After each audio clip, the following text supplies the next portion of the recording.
Hello, this is Carrie Margaret from Love Notes, bringing more juicy goodness to your relationship with yourself and with others. So, I was just on a walk and I decided to come and share this idea of sexual awakening within us and what I would call sexual sovereignty. So I haven't researched, I don't know how many people use the word sexual sovereignty. It just kind of came into me, that awareness as I was taking a walk. I used to generally call myself sexually conservative because I enjoy sharing sexuality within a mutually exclusive relationship, like some kind of exclusive container where we're not having sex with other people, basically. So monogamy is one way to look at that, right? And that can be, in the container of a lover, it could be in the container of a boyfriend, could be in the container of longer committed marriage. But I am somebody that's sort of thrives in that space. But very much enjoy my sexuality and play and all of that. I'm actually not very sexually conservative. I just don't enjoy sharing my sexual energy with people without that space. Okay, and I realized that that the word sexually conservative wasn't really exactly what I was talking about, and I was talking about really honoring my own sexual sovereignty. Now, what I just talked to you about was sort of my definition of what feels good to me, right? And the thing is everything, things feel good to different people. Different people, feel good in terms of sharing their sexuality in a different way. And this is a particularly complex thing for women. Last night I was having a conversation with a girlfriend of mine and she was like, I can't kind of get around this whole Madonna whore thing, because one part of me is so spiritual and the other part of me has so much sexual energy. And it's how do I reconcile the two pieces? And women are caught in this space a lot, even in terms of acknowledging their own sexuality. They're afraid of putting themselves into a box of oh, I'm going to be perceived a particular way, and maybe that's less desirable for future partners. Maybe that's less desirable, socially. It's very scary when a woman expresses her sexuality freely, and shares it freely. And all of the things what I prefer and what my girlfriend prefers and what you prefer, whatever way that you prefer within your own sovereignty is your own preference. Your sexuality is a gift.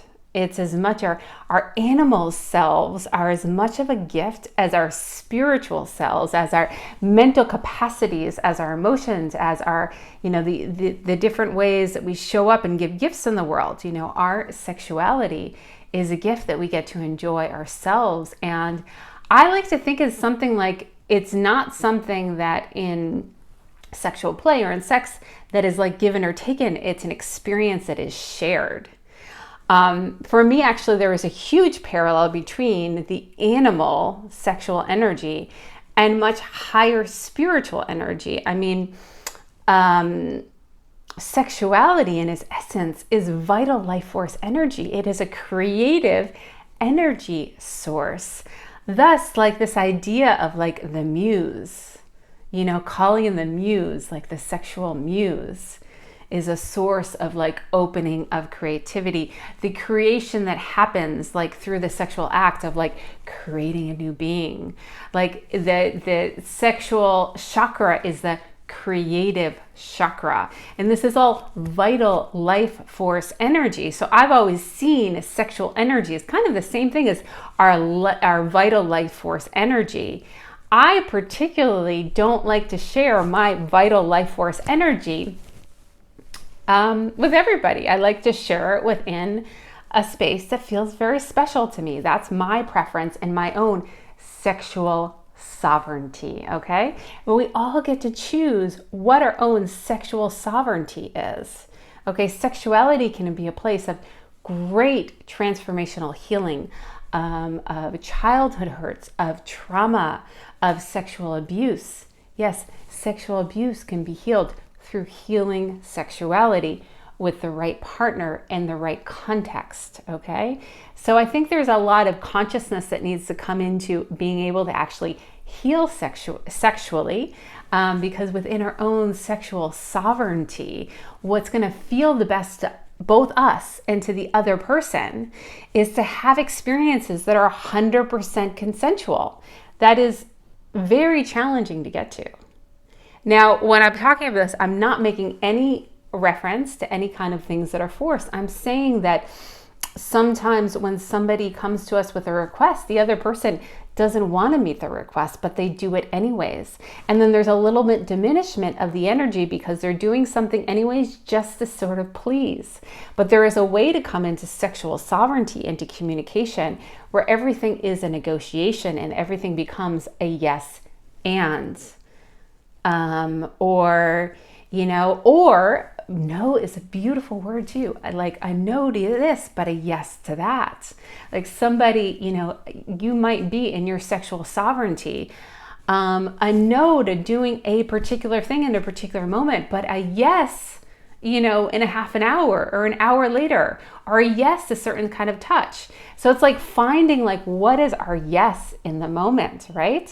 What is our yes within ourselves and what is our yes within our partner, and seeing it as like a mutually accepting negotiation. So we both get to like a juicy point of completely consensual sex, which is like mind blowing in terms of the kind of energy that is shared. It's very different than having a sexual encounter where one person, the other is just like showing up to please, rather than being fully present in the moment, sharing the experience, sharing the sexual energy, which is vital life force energy. And really it's interesting that I am so particular about not sharing that with a lot of people. It's interesting knowing about myself, but also in an abundant world, like we're always like able to cultivate more of that energy, right? It's just that we actually are in that act sharing that energy, and it is healing both ourselves and the other person. Like healing their childhood hurts, healing their childhood wounds, healing the past sexual trauma, like healing all of those things. So we can be as incredibly sexually sovereign beings. We can be healers to ourselves and others. We can be transformational in like one of just the beautiful acts of life. It's just like enjoying our animal nature and our sexuality, even things within the world of like kink that people are like, oh, that's a bad thing, that's a weird thing, can be a tremendously healing thing. It can be tremendously healing to be able to act out your fantasy or your partner's fantasy within the realms of safety and trust. So you have all of those elements. You have the elements of the fantasy and the excitement, and the elements of the safety and trust. And all of that comes from a place of being sexually sovereign and really respecting what our yeses are and what our nos are. And the last piece that I just want to add here, if you've experienced any kind of hurt or trauma sexually, just really being able to lean into yourself with compassion and just really honor those yes or no's for you, and allow that to be a space to bring people into your life that are going to come in from a space of healing. Now, there's not space within this realm that got into forced circumstances or the heartache and the incredible challenge of things like rape in the world and non-consensual, like really, abuse and brutality and all of things, obviously within this short video. I can't get into anything. Get into everything. So if that's been your experience, which it may have been because it is, of epidemic proportions, just please accept my compassion and be compassionate with yourself in finding your own sexual sovereignty, and realize that process of awakening may take a lot of patience and compassion for yourself, whether that's feeling your own feeling sexually and your own orgasm, whether that is being able to be in a safe relationship, whether that's being able to be really honest with partners about that experience and what you need in terms of healing that experience. Just hold yourself in great compassion as you're on that path. Wishing you all so much sexual sovereignty, sexual joy in life in general, goodness and love in your relationships, and all good things. If you're interested in this kind of sharing, please subscribe to the channel. You can find more about me at carriemargaret.com. Sending you lots of love and healing on all different layers.